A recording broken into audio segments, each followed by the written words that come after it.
ಆಕಾಶವಾಣಿ ಪ್ರದೇಶ ಸಮಾಚಾರ ಓದುತ್ತಿರುವವರು ಹರ್ಷಿತಾ ಟಿಎಲ್. ಮುಖ್ಯಾಂಶಗಳು. ರಾಜ್ಯದಲ್ಲಿ ಬೃಹತ್ ಬಂಡವಾಳ ಹೂಡಿಕೆ ಪ್ರಸ್ತಾವನೆ ಕುರಿತಂತೆ ಮುಖ್ಯಮಂತ್ರಿ ಅಧ್ಯಕ್ಷತೆಯಲ್ಲಿ ಸಚಿವ ಸಂಪುಟ ಉಪಸಮಿತಿ ಸಭೆ. ಕೊಡಗಿನಲ್ಲಿ ಅಮೆರಿಕ ಮಹಿಳೆ ಮೇಲಿನ ಲೈಂಗಿಕ ದೌರ್ಜನ್ಯ ಪ್ರಕರಣ, ಆರೋಪಿಗಳ ವಿರುದ್ಧ ಕಠಿಣ ಕ್ರಮ, ಗೃಹ ಸಚಿವ ಡಾ ಜಿ. ಪರಮೇಶ್ವರ್ ಎಚ್ಚರಿಕೆ. ಬಾಲ್ಕಿಯ ಚನ್ನಬಸವಾಶ್ರಮದಲ್ಲಿ ಡಾ ಬಸವಲಿಂಗ ಪಟ್ಟದೇವರ ಅಮೃತ ಮಹೋತ್ಸವ, ಉಪರಾಷ್ಟ್ರಪತಿ ಸಿಪಿ ರಾಧಾಕೃಷ್ಣನ್ ಭಾಗಿ. ಬಡರೋಗಿಗಳ ಔಷಧಿ ಖರೀದಿಗೂ ಸರ್ಕಾರಕ್ಕೆ ಹಣದ ಕೊರತೆ, ಪ್ರತಿಪಕ್ಷ ನಾಯಕ ಆರ್ ಅಶೋಕ ಆರೋಪ. ರಾಜ್ಯದಲ್ಲಿ ಬೃಹತ್ ಬಂಡವಾಳ ಹೂಡಿಕೆ ಪ್ರಸ್ತಾವನೆ, ವಿಶೇಷ ರಿಯಾಯಿತಿ ಮತ್ತು ಉತ್ತೇಜನ ಮಂಜೂರು ಕುರಿತು ಮುಖ್ಯಮಂತ್ರಿ ಸಿದ್ದರಾಮಯ್ಯ ಅಧ್ಯಕ್ಷತೆಯಲ್ಲಿ ಇಂದು ಸಚಿವ ಸಂಪುಟ ಉಪಸಮಿತಿ ಸಭೆ ನಡೆಯಿತು.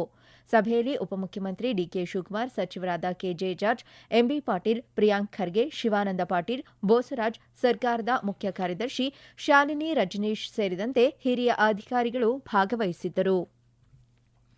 ಮಡಿಕೇರಿಯಲ್ಲಿ ಅಮೆರಿಕದ ಮಹಿಳಾ ಪ್ರವಾಸಿ ಮೇಲೆ ಲೈಂಗಿಕ ದೌರ್ಜನ್ಯ ನಡೆಸಿದ ಪ್ರಕರಣ ತಡವಾಗಿ ಬೆಳಕಿಗೆ ಬಂದಿದೆ. ಈ ಕುರಿತಂತೆ ಬೆಂಗಳೂರಿನಲ್ಲಿ ಪ್ರತಿಕ್ರಿಯಿಸಿರುವ ಗೃಹ ಸಚಿವ ಡಾ ಜಿ. ಪರಮೇಶ್ವರ್, ಪ್ರಕರಣ ಮುಚ್ಚಿಹಾಕಲು ಯತ್ನ ನಡೆದಿದ್ದು, ಆ ಎಲ್ಲಾ ಪ್ರಯತ್ನಗಳನ್ನು ಪೊಲೀಸರು ವಿಫಲಗೊಳಿಸಿದ್ದಾರೆ ಎಂದು ತಿಳಿಸಿದ್ದಾರೆ. ವಿದೇಶಿಯರ ಮೇಲೆ ಈ ರೀತಿಯ ಘಟನೆ ನಡೆದರೆ ಸಮಾಜ ಹಾಗೂ ದೇಶದ ಬಗ್ಗೆ ತಪ್ಪು ಸಂದೇಶ ಹೋಗಲಿದ್ದು, ಆರೋಪಿಗಳ ವಿರುದ್ಧ ಕಠಿಣ ಕ್ರಮ ಕೈಗೊಳ್ಳುವುದಾಗಿ ಸ್ಪಷ್ಟಪಡಿಸಿದ್ದಾರೆ. ನಾವು ಈ ಹೋಮ್ ಸ್ಟೇಗಳಿಗೆಲ್ಲ ಈಗಾಗಲೇ ಒಂದು SOP ನಾವು ಎಲ್ಲ ಸರ್ಕ್ಯುಲೇಟ್ ಮಾಡಿದ್ದೇವೆ. ಅವರು ಅದರ ಪ್ರಕಾರ ಕ್ರಮ ಮಾಡಬೇಕು. ಅವರಿಗೆ ಲೈಸೆನ್ಸ್ ಇದೆಯಾ, ಅವರು ಏನೇನು ಕ್ರಮ ತಗೊಳ್ಬೇಕು ಒಂದು ಹೋಮ್ ಸ್ಟೇ ಮಾಡಬೇಕಾದ್ರೆ ಅನ್ನೋದೆಲ್ಲ ನಾವು SOP ಕೊಟ್ಟಿರ್ತೀವಿ. ಅದನ್ನು ಮೀರಿ ಇಂಥ ಘಟನೆಗಳಾದಾಗ ಕಾನೂನು ಪ್ರಕಾರ ಕ್ರಮ ತಗೊಳ್ಳೇಬೇಕಾಗ್ತದೆ. ಅದು ಗೊತ್ತಾದ ತಕ್ಷಣ ಪೊಲೀಸ್ನವರು ಅವರನ್ನ ಅರೆಸ್ಟ್ ಮಾಡಿದ್ದಾರೆ. ಕಾನೂನು ಪ್ರಕಾರ ಇನ್ಮೇಲೆ ಅವ್ರಿಗೆ ಕ್ರಮ ತಗೊಳ್ತಾರೆ. ಆದ್ರೂ ರಾಜ್ಯಕ್ಕಾಗ್ಲಿ ಸಮಾಜಕ್ಕಾಗ್ಲಿ ಒಳ್ಳೆಯ ಸಂದೇಶವನ್ನ ಕೊಡೋದಿಲ್ಲ. ಅದಕ್ಕಾಗಿ ಇಂಥದನ್ನ ಬಹಳ ಕಠಿಣವಾದಂತಹ ಕ್ರಮ ತಗೋಬೇಕು. ನಾವು ತಗೊಳ್ತಾ ಇದ್ದೀವಿ. ಪೊನ್ನಂಪೇಟೆ ತಾಲೂಕಿನ ಕುಟ್ಟ ಗ್ರಾಮದಲ್ಲಿರುವ ಹೋಮ್ ಸ್ಟೇನಲ್ಲಿ ಈ ಘಟನೆ ನಡೆದಿದ್ದು, ಜಾರ್ಖಂಡ್ ಮೂಲದ ರುಜೇಶ್ ಕುಮಾರ್ ಎಂಬ ಆರೋಪಿಯನ್ನು ಬಂಧಿಸಲಾಗಿದೆ. ವೈಫೈ ಸಂಪರ್ಕ ಕಡಿತಗೊಳಿಸಿ ಪ್ರಕರಣ ಮುಚ್ಚಿ ಹಾಕಲು ಯತ್ನಿಸಲಾಗಿತ್ತು. ವೈಫೈ ಸಂಪರ್ಕ ದೊರಕಿಸಿದ ಬಳಿಕ ಸಂತ್ರಸ್ತೆ ಘಟನೆ ಕುರಿತು ಅಮೆರಿಕ ರಾಯಭಾರ ಕಚೇರಿಗೆ ಮಾಹಿತಿ ನೀಡಿದ್ದಾರೆ. ಅಮೆರಿಕ ರಾಯಭಾರ ಕಚೇರಿಯ ಅಧಿಕಾರಿಗಳು ಮೈಸೂರು ಪೊಲೀಸರಿಗೆ ಇಮೇಲ್ ಮೂಲಕ ಮಾಹಿತಿ ನೀಡಿದ ಬಳಿಕ ಪ್ರಕರಣ ದಾಖಲಾಗಿದೆ. ವಿದೇಶಿ ಪ್ರವಾಸಿ ಮೇಲೆ ನಡೆದ ಲೈಂಗಿಕ ದೌರ್ಜನ್ಯ ಪ್ರಕರಣಕ್ಕೆ ಸಂಬಂಧಿಸಿದಂತೆ ಹೋಂಸ್ಟೇ ಸಿಬ್ಬಂದಿ ಹಾಗೂ ಹೋಂಸ್ಟೇ ಮಾಲೀಕರನ್ನು ಬಂಧಿಸಲಾಗಿದೆ ಎಂದು ಕೊಡಗು ಪೊಲೀಸ್ ವರಿಷ್ಠಾಧಿಕಾರಿ ಬಿಂದುಮಣಿ ಮಾಹಿತಿ ನೀಡಿದ್ದಾರೆ. ಆರೋಪಿಗಳಿಗೆ ಮಡಿಕೇರಿ ಜಿಲ್ಲಾ ನ್ಯಾಯಾಲಯ ಮೇ 2ರವರೆಗೆ ನ್ಯಾಯಾಂಗ ಬಂಧನ ವಿಧಿಸಿದ್ದು, ಪ್ರಕರಣಕ್ಕೆ ಸಂಬಂಧಿಸಿದಂತೆ ಹೆಚ್ಚಿನ ತನಿಖೆ ಕೈಗೊಳ್ಳಲಾಗಿದೆ ಎಂದು ಅವರು ತಿಳಿಸಿದ್ದಾರೆ.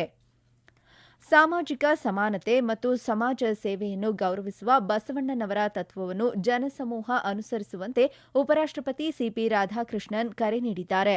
ಬೀದರ್ನ ಬಾಲ್ಕಿಯ ಚನ್ನಬಸವಾಶ್ರಮದಲ್ಲಿ ನಡೆದ ಡಾ ಬಸವಲಿಂಗ ಪಟ್ಟದೇವರು ಮಹಾಸ್ವಾಮೀಜಿಯವರ ಅಮೃತ ಮಹೋತ್ಸವ ಕಾರ್ಯಕ್ರಮ ಉದ್ಘಾಟಿಸಿ ಮಾತನಾಡಿದ ಅವರು, ಕರುಣೆ ಮತ್ತು ಧರ್ಮದ ಆಧಾರದ ಮೇಲೆ ಸಮಾನ ಬೇರೂರಿರುವ ಸಮಾಜವನ್ನು ಸೃಷ್ಟಿಸುವ ಸಂತ ಶ್ರೇಷ್ಠ ಬಸವಣ್ಣನವರ ಸಾರ್ವತ್ರಿಕ ತತ್ವಜ್ಞಾನ ಅನುಸರಿಸಲು ಎಲ್ಲರೂ ಸಂಕಲ್ಪ ತೊಡಬೇಕು ಎಂದು ತಿಳಿಸಿದ್ದಾರೆ. To create a society rooted in equality, compassion and dharma. Living for oneself is not a sin, but living only for oneself and this service to the larger is always good. I extend my heartiest congratulations to you, Pujiya Swamiji. I am told that Swamiji has never celebrated his own birthday, choosing instead of dedicating the day to the welfare of the children under his care. This greatness itself speaks volumes about his character. ಇದೇ ವೇಳೆ ಪ್ರಧಾನಿ ನರೇಂದ್ರ ಮೋದಿ ಅವರ Vikas B Virasat B ಸಂದೇಶ ಉಲ್ಲೇಖಿಸಿದ ಉಪರಾಷ್ಟ್ರಪತಿಯವರು, ಅಭಿವೃದ್ಧಿ ಮತ್ತು ಪರಂಪರೆ ಜೊತೆಗೆ ಸಾಗಬೇಕು ಎಂದರು. ಭಾರತ ತಂತ್ರಜ್ಞಾನ ಕ್ಷೇತ್ರದಲ್ಲಿ ಪ್ರಗತಿ ಸಾಧಿಸುತ್ತಿದೆ, ಆರ್ಥಿಕ ಶಕ್ತಿಯಾಗಿ ರೂಪುಗೊಳ್ಳುತ್ತಿದೆ ಮತ್ತು ಜಾಗತಿಕ ಕ್ಷೇತ್ರದಲ್ಲಿ ಪ್ರಭಾವ ಬೀರಿದರೂ ತನ್ನ ಆಧ್ಯಾತ್ಮಿಕ ಪರಂಪರೆ ಮತ್ತು ಸಾಂಸ್ಕೃತಿಕ ಬೇರುಗಳನ್ನು ಶಕ್ತಗೊಳಿಸಿದೆ ಎಂದರು. ಕಾರ್ಯಕ್ರಮದಲ್ಲಿ ಕಾಂಗ್ರೆಸ್ ರಾಷ್ಟ್ರೀಯ ಅಧ್ಯಕ್ಷ ಮಲ್ಲಿಕಾರ್ಜುನ ಖರ್ಗೆ ವಿರುದ್ಧ ಸೂಚ್ಯವಾಗಿ ಹೇಳಿಕೆ ನೀಡಿದ ಅವರು, ಭಯೋತ್ಪಾದಕರು ಮತ್ತು ಭಯೋತ್ಪಾದಕರಿಗೆ ಭಯ ಹುಟ್ಟಿಸುವವರ ನಡುವಿನ ವ್ಯತ್ಯಾಸವನ್ನು ಅರಿಯುವಂತೆ ಸೂಚಿಸಿದರು. ಬಳಿಕ ಉಪರಾಷ್ಟ್ರಪತಿ ಸಿಪಿ ರಾಧಾಕೃಷ್ಣನ್ ಅವರು ಇಂದು ಕಲಬುರಗಿಯ ಕರ್ನಾಟಕ ಕೇಂದ್ರೀಯ ವಿಶ್ವವಿದ್ಯಾಲಯ 10ನೇ ಘಟಿಕೋತ್ಸವದಲ್ಲಿ ಘಟಿಕೋತ್ಸವ ಭಾಷಣ ಮಾಡಲಿದ್ದಾರೆ. ಪ್ರದೇಶ ಸಮಾಚಾರ ಕೇಳುತ್ತಿದ್ದೀರಿ. ನಮ್ಮ ಎಲ್ಲಾ ರಾಷ್ಟ್ರೀಯ ವಾರ್ತೆಗಳು ಹಾಗೂ ಪ್ರದೇಶ ಸಮಾಚಾರ ಈಗ ಆಕಾಶವಾಣಿ ನ್ಯೂಸ್ ಕನ್ನಡ ಯೂಟ್ಯೂಬ್ ಚಾನೆಲ್ನಲ್ಲಿ ಲಭ್ಯ. ನಮ್ಮ ಎಕ್ಸ್ ಖಾತೆ ಮತ್ತು ಇನ್ಸ್ಟಾಗ್ರಾಂ ಖಾತೆ ಆಕಾಶವಾಣಿ ನ್ಯೂಸ್ ಕನ್ನಡ. ಹೆಚ್ಚಿನ ಮಾಹಿತಿಗಾಗಿ ನಮ್ಮ ಫೇಸ್ಬುಕ್ ಖಾತೆ AIR ಕನ್ನಡ ನ್ಯೂಸ್ ಅನುಸರಿಸಿ. ಮಾಹಿತಿಯ ಹೂರಣ ವಾರದ ಕಾರ್ಯಕ್ರಮ ಪ್ರಚಲಿತ ವಿದ್ಯಮಾನ ಪ್ರತಿ ಬುಧವಾರ 9:15ಕ್ಕೆ. ಕಬಡ್ಡಿ ಪಂದ್ಯದ ಸಂದರ್ಭದಲ್ಲಿ 500 ರೂಪಾಯಿ ಬೆಟ್ಟಿಂಗ್ ಕಟ್ಟಿದ ಆರೋಪಕ್ಕೆ ಸಂಬಂಧಿಸಿದಂತೆ ಗೃಹ ಸಚಿವ ಡಾ ಜಿ. ಪರಮೇಶ್ವರ್ ಪ್ರತಿಕ್ರಿಯೆ ನೀಡಿದ್ದು, ತಮ್ಮ ಮೇಲಿನ ಆರೋಪವನ್ನು ನಿರಾಕರಿಸಿದ್ದಾರೆ. ಬೆಂಗಳೂರಿನಲ್ಲಿ ಸುದ್ದಿಗಾರರೊಂದಿಗೆ ಮಾತನಾಡಿದ ಅವರು, ತಮ್ಮ ವಿರುದ್ಧ ಎಫ್ಐಆರ್ ದಾಖಲಿಸುವಂತೆ ನಿರ್ದೇಶನ ನೀಡಿದ್ದ ನ್ಯಾಯಾಲಯದ ಆದೇಶ ಕುರಿತಂತೆ ಪ್ರತಿಕ್ರಿಯಿಸಿ ತಮ್ಮ ಹೇಳಿಕೆಗಳನ್ನು ತಪ್ಪಾಗಿ ಅರ್ಥೈಸಲಾಗಿದೆ ಎಂದು ಹೇಳಿದ್ದಾರೆ. ನ್ಯಾಯಾಲಯದ ಆದೇಶವನ್ನು ಗೌರವಿಸುವುದಾಗಿ ಅವರು ತಿಳಿಸಿದ್ದಾರೆ. ರಾಜ್ಯ ಸರ್ಕಾರದಲ್ಲಿ ಬಡರೋಗಿಗಳ ಔಷಧಿ ಖರೀದಿಗೂ ಹಣ ಇಲ್ಲ ಎಂದು ಪ್ರತಿಪಕ್ಷ ನಾಯಕ ಆರ್ ಅಶೋಕ ಆರೋಪಿಸಿದ್ದಾರೆ. ಬೆಂಗಳೂರಿನಲ್ಲಿಂದು ಸುದ್ದಿಗಾರರೊಂದಿಗೆ ಮಾತನಾಡಿದ ಅವರು, ಪ್ರಾಥಮಿಕ ಆರೋಗ್ಯ ಕೇಂದ್ರಗಳಲ್ಲಿ ಬಡರೋಗಿಗಳ ಕುಟುಂಬದವರು ಹೊರಗೆ ಔಷಧಿ ಖರೀದಿಸಬೇಕಾದ ಅನಿವಾರ್ಯ ಪರಿಸ್ಥಿತಿ ಇದೆ ಎಂದು ದೂರಿದ್ದಾರೆ. ರಾಜ್ಯ ಸರ್ಕಾರ ಕೂಡಲೇ ಎಚ್ಚೆತ್ತುಕೊಂಡು ಪ್ರಾಥಮಿಕ ಆರೋಗ್ಯ ಕೇಂದ್ರಗಳಲ್ಲಿ ಔಷಧಿಗಳ ಲಭ್ಯತೆ ಖಚಿತಪಡಿಸಬೇಕೆಂದು ಆಗ್ರಹಿಸಿದ್ದಾರೆ. ಜನರ ಆರೋಗ್ಯದ ಜೊತೆ ಆಟವಾಡುವ ಸರ್ಕಾರದ ನಿರ್ಲಕ್ಷ್ಯವನ್ನು ಸಹಿಸುವುದಿಲ್ಲ ಎಂದು ಎಚ್ಚರಿಕೆ ನೀಡಿದ್ದಾರೆ. ಕರ್ನಾಟಕ ಪರೀಕ್ಷಾ ಪ್ರಾಧಿಕಾರ ನಡೆಸುತ್ತಿರುವ ವೃತ್ತಿಪರ ಕೋರ್ಸ್ಗಳ ಪ್ರವೇಶಾತಿಗಾಗಿ ಸಾಮಾನ್ಯ ಪ್ರವೇಶ ಪರೀಕ್ಷೆ ರಾಜ್ಯಾದ್ಯಂತ ಇಂದು ಆರಂಭವಾಗಿದೆ.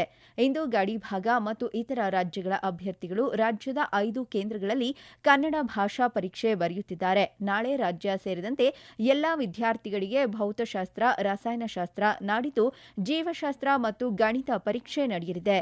ಎಂಜಿನಿಯರಿಂಗ್, ಕೃಷಿ ವಿಜ್ಞಾನ, ಪಶುವೈದ್ಯಕೀಯ ಸೇರಿದಂತೆ ವಿವಿಧ ವೃತ್ತಿಪರ ಕೋರ್ಸ್ಗಳ ಪ್ರವೇಶಕ್ಕಾಗಿ ರಾಜ್ಯಾದ್ಯಂತ ಪರೀಕ್ಷೆ ನಡೆಯುತ್ತಿದೆ. ಪರೀಕ್ಷಾ ಅಕ್ರಮಗಳನ್ನು ತಡೆಯಲು ನೇಮಕಾತಿ ಪರೀಕ್ಷೆಗಳ ಮಾದರಿಯಲ್ಲೇ ಬಿಗಿ ಭದ್ರತೆ ಕೈಗೊಳ್ಳಲಾಗಿದೆ. ರಾಜ್ಯದ ಎಲ್ಲಾ 745 ಕೇಂದ್ರಗಳಲ್ಲಿ ಸಿಸಿ ಕ್ಯಾಮೆರಾಗಳನ್ನು ಅಳವಡಿಸಲಾಗಿದೆ. ಉತ್ತರ ಕನ್ನಡ, ಹಾವೇರಿ, ದಕ್ಷಿಣ ಕನ್ನಡ, ಉಡುಪಿ, ಬೆಂಗಳೂರು ಸೇರಿದಂತೆ ರಾಜ್ಯದ ಎಲ್ಲಾ ಪರೀಕ್ಷಾ ಕೇಂದ್ರಗಳಲ್ಲಿ ಬಿಗಿ ಭದ್ರತೆ ಏರ್ಪಡಿಸಲಾಗಿದೆ.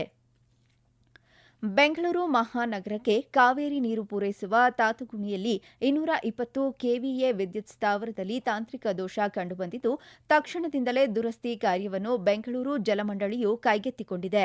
ಮಂಡಳಿಯ ತಜ್ಞರ ತಂಡದಿಂದ ತಾಂತ್ರಿಕ ದೋಷ ಸರಿಪಡಿಸುವ ಕೆಲಸ ನಡೆಯುತ್ತಿದೆ.